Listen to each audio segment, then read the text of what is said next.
말씀 요한복음 13장 12절로 17절까지의 말씀을 저와 교독하시겠습니다. 그들의 발을 씻으신 후에 옷을 입으시고 다시 앉아 그들에게 이르시되 내가 너희에게 행한 것을 너희가 아느냐? 너희가 나의 선생이라 또는 주라 하니 너희 말이 옳도다. 내가 그러하다. 내가 주와 또는 선생이 되어 너희 발을 씻었으니 너희도 서로 발을 씻어주는 것이 옳으니라. 내가 너희에게 행한 것 같이 너희도 행하여 보여노라. 내가 진실로 진실로 너희에게 이르노니 종이 주인보다 크지 못하고 보냄을 받은 자가 보낸 자보다 크지 못하나니 너희가 이것을 알고 행하면 복이 있으리라. 아멘. 12절에 보니까요 그들이 발을 씻으시니 옷을 입으시고 다시 앉아 그들에게 이르시되 내가 너희에게 행한 것을 너희가 아느냐. 여기서 예수님이 행한 것이 무엇이냐면 발을 씻어주신 거예요. 그런데 그냥 발을 씻어주신 게 아니죠. 여기는 지금 더운 열대 나라입니다. 그리고 먼지가 풀풀 나는 도로고요. 그리고 사람들은 주로 가죽 샌들을 신고 다니는 그런 나라예요. 그러니까 집에 들어가면 발이 땀과 먼지와 오물로 얼룩이 돼 있어요. 오물로 얼룩이 돼 있어요. 네. 화장실이 우리 지금처럼 수세식이 아니기 때문에 여기저기 뭐가 널려 있고 그런 때입니다. 집에 들어가면 발을 씻는 것이 좋은데 이 발 씻는 것은 같은 유대인인 종에게도 잘 안 시켰습니다. 제가 찾아보니까 당시 유대법에 발 씻겨주는 행위는 너무 천한 일이니까 유대 공동체에서는 있을 수 없는 일이다. 그래서 유대인 상전이 유대인 종에게 발 씻으라고 요구를 못했어요. 그 정도입니다. 그러니까 우리는 공동체니까, 유대 공동체니까 이건 이방인 종한테 시키는 일이에요. 발 씻긴다는 것이 그런 것이었습니다. 그런데 이 일을 이 모임에서 가장 높은 사람들이 한 번이라도 만나보려고 난리가 난 분, 사람들이 왕으로 초대하겠다고 자기 옷을 길에다 깔고 종려나무 흔들면서 환호한 그 분이 자기가 허리를 동이고 발을 씻어 주신 거예요. 이게 너희에게 행한 것입니다. 설명을 다시 한번 해주시는 것이 13절, 14절입니다. 우리 한번 13절, 14절은 같이 읽겠습니다. 시작. 너희가 나를 선생이라 또는 주라 하니 너희 말이 옳도다. 내가 그러하다. 내가 주와 또는 선생이 되어 너희 발을 씻었으니 너희도 서로 발을 씻어주는 것이 옳으니라. 아멘. 주님, 선생님, 그래, 너희 말이 맞다. 내가 주와 선생으로 너희 발을 씻었으니까 너희도 서로 발을 씻어주는 것이 옳다. 그리고 나서 15절에 내가 행한 것 같이 너희도 행하게 하려 본을 보였다 말씀을 합니다. 예수님께서 해주신 말씀이에요. 높아질수록 섬김의 마음을 가지고 있어야 한다는 것을 보여주신 말씀입니다. 보통 높은 사람은 섬김을 받는 사람이고 이것이 사회의 질서입니다. 예수님도 사실 이 질서를 따라 사셨어요. 예수님이 매일 제자들 발 씻어주신 것 아니잖아요. 그리고 제자들이 예수님과 함께 묵을 방을 찾으러 다녔지 예수님이 방 찾으러 다녔다는 기록은 없어요. 무엇을 먹어야 하는가 고민하는 것도, 그거 얘기하는 것도 제자들 몫이었어요. 그럼에도 높은 사람이 예수님이 종의 모습으로 섬기셨다는 게 중요해요. 가장 하찮은 일로 샘플로 보여주신 것입니다. 그리고 너희도 행하게 하려 본을 보여주신 것이에요. 저는 이제 이 말씀을 오해하는 것부터 좀 생각을 해보는데요. 항상 자기가 다 섬기겠다. 내가 모든 섬김을 다 하겠다. 이건 말도 안 되는 것입니다. 질서가 이루어지지 않습니다. 제가 그냥 쉽게 생각을 해볼게요. 맨날 어디 갈 때마다 허리에 수건 두르고 발 씻어주는 게 예수님의 목적이 되면 다른 중요한 일을 할 수가 없어요. 그게 주목적이니까. 맨날 생각하는 게 물은 어디서 할 것인가, 수건은 어떻게 조달할 것인가, 제자들은 어떤 자세로 앉을까. 게다가 높은 사람이 매일 이렇게 하는 것이 형식이 되기 시작하면 어떻게 되냐면 제자들이 그냥 이제 그 오물 묻은 발 갖고 앉겠어요? 그렇게 할 수가 없잖아요. 들어가기 전에 다 발 씻고 들어가요. 예. 뭐 그렇게 하면 되지. 우리는 그렇게 할 수가 있는데 당시 문화에서는 수도가 없기 때문에 이게 굉장히 난감한 일이 됩니다. 결국은 형식을 위한 형식으로 남는 거예요. 아마도 지금도 교회에서 예수님이 하신 것처럼 매주 목사님, 장로님 뭐 이렇게 순서대로 다 해가지고 발 씻어준다면 굉장히 말도 안 되는 웃기는 짓거리들을 하고 있을 거예요. 그래서 이게 형식을 따르라는 게 아니라 예수님의 이 마음을 우리가 따라야 된다는 거예요. 또 성경에서 조금 성경 배운 사람이 이제 이런 생각을 해요. 그 성경 조금 아는 사람이 제일 무섭잖아요. 내가 낮으니 당신이 나를 섬기는 것이 마땅하다. 이런 생각을 가져요. 사실 우리가 청년 때 그런 생각을 갖기가 쉽습니다. 보니까 예수님은 이렇게 섬기셨거든요. 그러니까 교회에서 어른들이 섬겨야 되는 거 아니냐? 나는 낮으니까 어른들이 섬겨야 되는 거 아니냐? 이런 생각을 합니다. 그런데 제가 이렇게 보니까 그런 분들이 자기가 높아져도 자기를 섬겨줄 사람만 찾지 자기가 섬기려고 하지 않아요. 그러니까 성경을 빗대서 얘기하는데 사실은 우리의 본성은 섬김을 받고 싶고 섬기기는 싫은 것이 본성입니다. 결혼을 하면 이게 점점 드러나기 시작합니다. 예외적인 사람도 있지만 많은 사람들이 교회 안에서 결혼을 하면 섬기려고 하는 마음을 처음에 가져요. 이게 저는 기적이라고 생각을 합니다. 사랑의 마음으로 섬기고 싶어 해요. 진짜 섬기려고 해요. 근데 결혼이 이게 영화처럼 5분 결혼식 보여주고 딱 끝나면 뭐 심지어 한 30초 보여주고 끝나고 해피엔딩으로 끝나는 게 아니잖아요. 하루가 가고 일주일이 가고 1년이 가고 더 큰 변화가 있어요. 애가 생겨버렸어요. 애들이 또 얼마나 에너지를 다 뽑아가요? 그리고 좋은 일만 있나요? 힘든 일 계속 있죠? 그리고 자기도 자존심 상하고 힘들고 날카로워지고 예민해지고 이런 일이 있기 시작해요.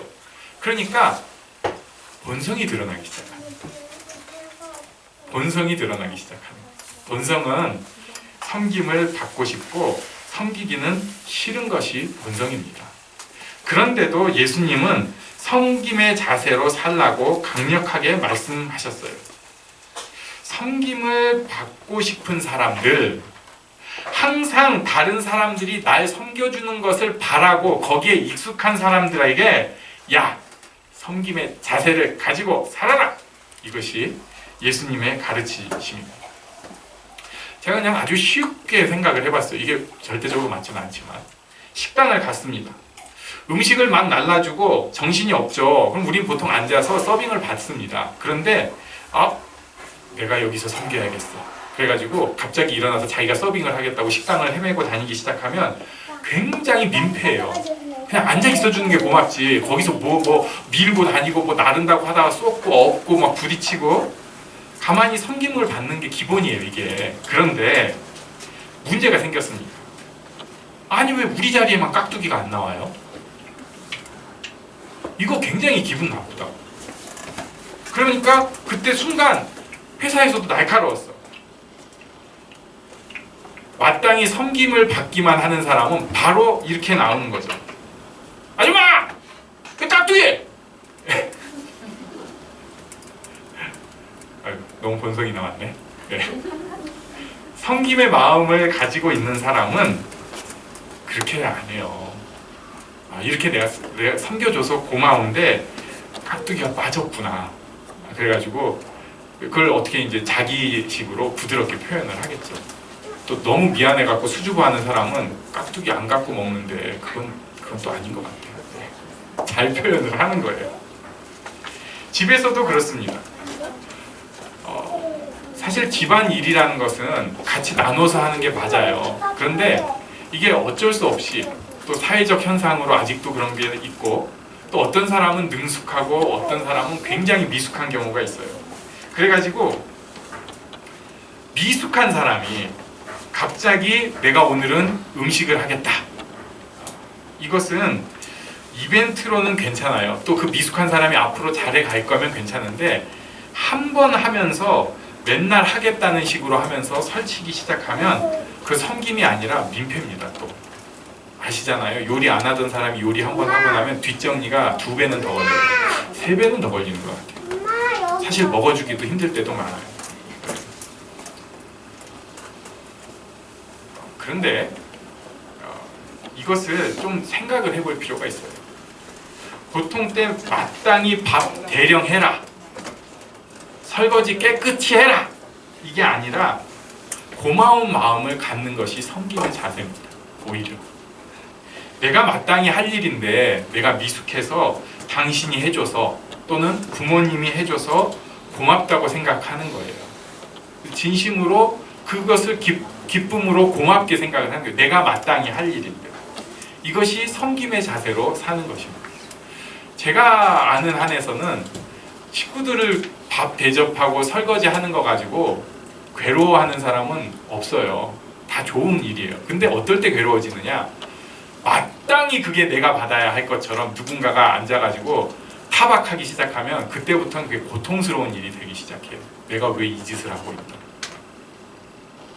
아이들도 아니 아빠나 엄마가 애한테 밥 차려주고 설거지 해주면 그거 얼마나 좋아요. 근데 어느새 애들이 마음이 이상해져가지고 인간의 본성이 드러나기 시작하는 거예요. 섬김을 받고 싶은 마음. 그래가지고 타박하기 시작하고 빨리 해라 어째라 그러면서 왜 이게 시간 안에 내 마음에 안 들게 안 나와 있냐 이러면서 인상을 쓰기 시작하는 거죠. 그러면서 막 사춘기 때 이제 열받으니까 막 숟가락을 던지는 놈이 있질 않나, 밥을 뒤엎는 놈이 있질 않나. 예.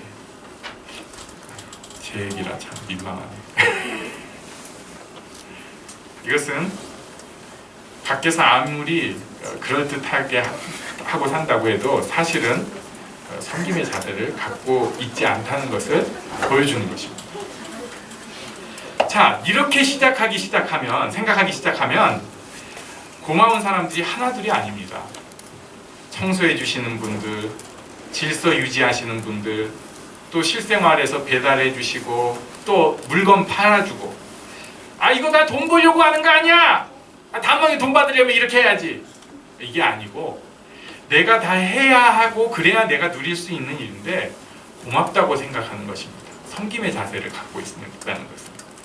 또 여기서 이제 한 가지 더 다른 쪽으로 생각할 것은 내가 그런 서비스를 할 때도 예수님을 따라 섬김의 자세를 갖는 것이죠.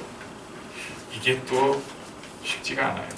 전에 교회에서 저는 이게 뭐 누구 비난하는 게 아니라 마땅히 그렇게 될 거라고 생각하는 건데 행복의 쉼터를 다들 이제 돌아가면서 갔다 왔습니다. 그래가지고 남자 어른들이 은혜를 받았어요. 우리가 음식을 나르자 교회에서 주방에서 우리가 좀 섬김을 해보자. 그러니까 처음에 딱 한 일이 뭐였는가? 앞치마를 구입을 하시더라고요. 좀 비싼 걸로. 우리가 하면 좀 달라야 된다. 그래가지고 앞치마를 주문을 하고 딱 막 서빙을 하더니 계속 하는 건 어려우니까 한 달에 한 번씩 우리가 하겠다. 한 달에 한 번을 하더니 직접 해보니까 이게 폼이 안 나는 거예요. 남자 어른들 아시잖아요. 네. 정신만 없고 폼은 안 나고 게다가 교회 식당에서 누가 남자 어른들이 갖다 주는 거 그거 앉아가지고 감사합니다 이렇게 먹는 분위기도 별로 안 좋고 저 한 번도 그렇게 받아본 적이 없어요. 내가 가서 받아 먹지 차라리. 그러니까 결국은 흐지부지 돼버렸습니다. 이게 사실 우리의 모습이에요. 섬김의 자세를 가지고 있으면 앞치마 안 두르고 폼 안 나도 섬길 수 있습니다. 옆에 있는 사람한테 김치 한 접시를 날라주고 교회에서 아니면 어딘가에서 누군가가 손길이 필요할 때 벌떡 일어나가지고 자기가 그거 하면 돼요. 근데 사실은 섬김의 자세는 안 돼 있으면서 폼만 잡으려고 하니까 문제가 생기기 시작합니다. 거기에 예수님께서 한 방 더 날려주십니다. 16절을 같이 읽겠습니다. 시작. 내가 진실로 진실로 너희에게 이르노니 종이 주인보다 크지 못하고 보냄을 받은 자가 보낸 자보다 크지 못하나니. 16절 말씀은 뭐냐면 우리가 예수님보다 크지 못하다는 것을 한 번 더 찍어 말씀해 주시는 거예요.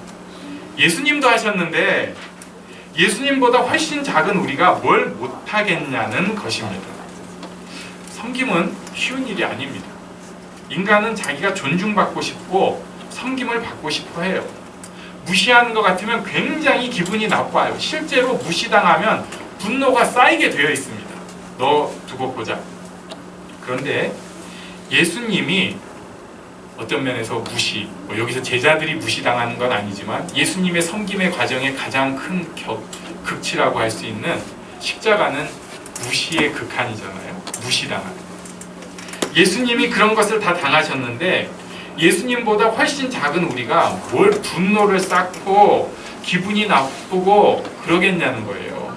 그리고 마지막으로 또 덧붙여 주십니다. 17절을 읽습니다. 시작. 너희가 이것을 알고 행하면 복이 있으리라. 아멘. 알고 행하면 복이 있으리라.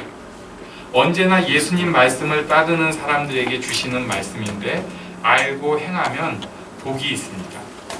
오늘부터 지금부터 섬김의 자세를 알고 행하는 사람은 복이 있습니다. 이 복이 우리 모두에게 있기를 바랍니다. 특히 우리 가정 가운데 우리가 미련해서 잘 못하는 거 서로 지혜롭게 조화롭게 섬김의 모습을 갖기를 원합니다. 교회도 이런 섬김의 모습이 꼭 드러나는 교회가 되기를 원합니다. 우리 함께 일어나는 시간